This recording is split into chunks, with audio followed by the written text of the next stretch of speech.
Bomb blast हुआ है और उसमें 6 नमाजियों की और करीब 100 लोगों की इंजरी हुई थी।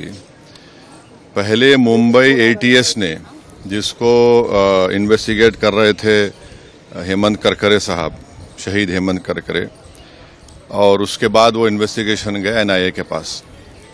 अब इसमें इन्वेस्टिगेशन बहुत गलत हुआ। दूसरी बात यह है कि 17 साल के बाद कोर्ट ने तमाम आरोपियों को एक्विट कर दिया। हमारा पहला सवाल मोदी सरकार से और महाराष्ट्र की बीजेपी सरकार से है कि जिस तरह वो लोग अपनी बेचैनी का इजहार किए थे और ऐसा लग रहा था कि उनके जिस्म में कोई बहुत बड़ी चीज छुप चुकी है, वो सुप्रीम कोर्ट भागकर मुंबई के जो ट्रेन ब्लास्ट में उन्होंने सुप्रीम कोर्ट भागे थे, सुप्रीम कोर्ट को गए, वहां पर जाकर उन्होंने उस जजमेंट पर स्टे लिया। मेरा पहला सवाल यह है कि क्या टेररिज्म के ऊपर इनकी हिपोक्रेसी होगी अगर वो सुप्रीम कोर्ट नहीं जाएंगे? क्या वो सुप्रीम कोर्ट को जाएंगे? दूसरा यह है कि मिलिट्री ग्रेड आरडीएक्स वहां पर इस्तेमाल हुआ, ये एनआईए ने अपनी चार्जशीट में कहा। अब ये मिलिट्री ग्रेड आरडीएक्स इस्तेमाल हुआ तो फिर ये कहां से आया? भाई 2006 का बॉम्ब ब्लास्ट मालेगांव का 2 हुए, 2006, 2008। 2006 में आपने मुसलमानों को पकड़कर खूब पीटा, मारा, वो डिस्चार्ज हो गए। किसने किया वो? अब 2008 का ब्लास्ट फिर किसने किया? और तीसरा ये याद रखिए कि अगर साध्वी प्रज्ञा ठाकुर की मोटरसाइकिल पर ही वो बॉम्ब रखा गया आरडीएक्स मिलिट्री ग्रेड, और एनआईए ने कहा कि उनके पास नहीं था, वो 2 लोगों के पास था, रामजी कलसांगरे, जो अभी तक गायब हैं, तो फिर ये हमको समझ में नहीं आ रहा। फिर मुंबई में जो ब्लास्ट हुआ था 1991 में, उसमें भी एक महिला के नाम पर एक वो गाड़ी थी, क्या बोलते आपकी, मारुति वैन थी, जिसको ना चलाने आता था, उसको आपने कन्विक्शन दे दिया। ये हमको समझ में नहीं आ रहा। हाँ, सुन तो लीजिए ना। अरे भाई, आप लोगों को इतना तकलीफ क्यों होती है? अरे आप नहीं, आप खुल के बोल दीजिए कि आप अरे सुन तो लीजिए ना। आपको बड़ी पेट में दर्द क्यों हो रहा है? अरे ऐसा लगता है तो फिर अपनी बात कर लीजिए, अपने आकाशवाणी कर लीजिए।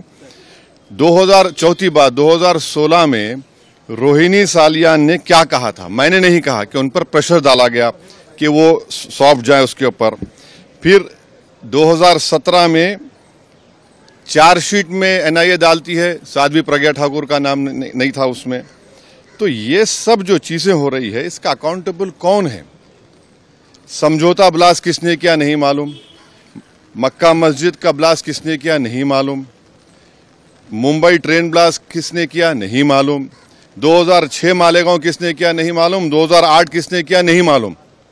तो फिर कौन है? अगर वाकई में जिन लोगों ने ये किया है वो तो खुले फिर रहे हैं। फिर हम मोटा मोटा सवाल यही कर रहे हैं कि क्या मोदी सरकार, क्या महाराष्ट्र की सरकार सुप्रीम कोर्ट जाकर इस जजमेंट पर स्टे लगाएगी, नहीं लगाएगी?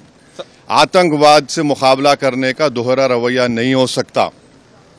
और जो मरने वालों का क्लोजर नहीं हुआ, चाहे वो मुंबई ट्रेन ब्लास्ट हो, चाहे समझौता हो, मालेगांव 2006 हो, मालेगांव 2008 हो, मक्का मस्जिद हो, अजमेर ब्लास्ट हो, इसका क्लोजर नहीं हुआ पीड़ित परिवार के लिए जो अपने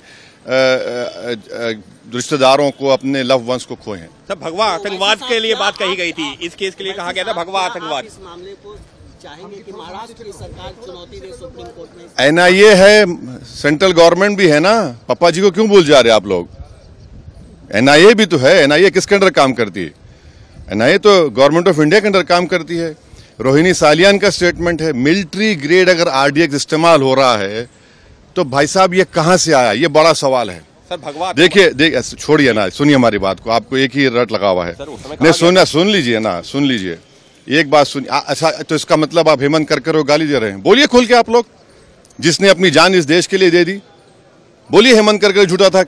अरे आप एक बात समझिए कि हमारी एनआईए एक प्रीमियर इन्वेस्टिगेशन एजेंसी है, उनका अगर इस तरह का रवैया रहेगा तो इंटरनेशनल लेवल पे क्या असर पड़ेगा, इसको आपको जानना चाहिए।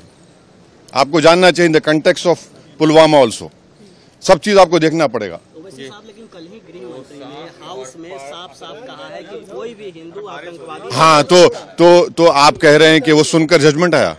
मैं नहीं कह रहा हूं, आप कह रहे हैं, वही कहना चाह रहे हैं कि आप नहीं आप नहीं अरे छोड़िए ना। महात्मा गांधी को मारने वाला कौन था? चीनी था।